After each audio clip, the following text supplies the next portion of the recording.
A new Assembly bill would establish a dedicated 3-digit phone number for mental health calls. Instead of dialing 911 for a mental health emergency, you would be able to call 988 instead and get a crisis response team. Our ABC 10 News reporter Melissa Masiha spoke to the family responsible for the legislation's name. Tawn Hall remembers her son Miles as a caring man, best friends with his sister. He had a heart of gold, big smile. He also was a self-taught musician. He was brilliant. Brilliant, but suffering from mental health issues. Tawn said her 23-year-old son had schizoaffective disorder and dealt with hallucinations. She said Miles had no criminal record. Her family had worked with police on his previous mental health issues. June 2nd, 2019, they called Walnut Creek police during an episode. Tawn said her son was holding a gardening tool when he started running in officer's direction.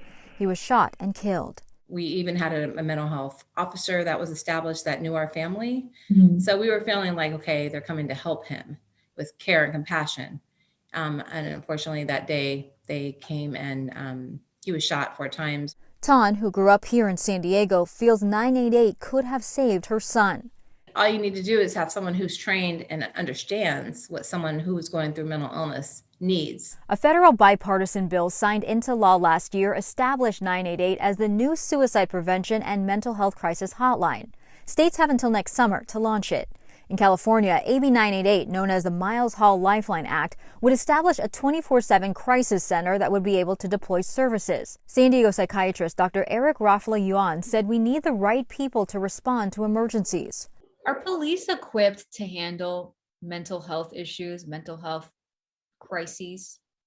They're really not. Most police departments don't mandate any sort of training in mental health first aid or recognizing when someone is having a mental health crisis. They don't necessarily have any of the equipment or sort of like transportation equipment. They don't have medications. There's a wide range of support for AB 988, including from the city of San Diego. Like we want medics and paramedics, EMTs to come with the ambulance. When there's a mental health emergency, we want mental health professionals there as well. Melissa Masiha, ABC 10 News. Funding for AB 988 would come from federal and local sources. Like the 911 system, a surcharge for phone calls may also be applied to help fund 988.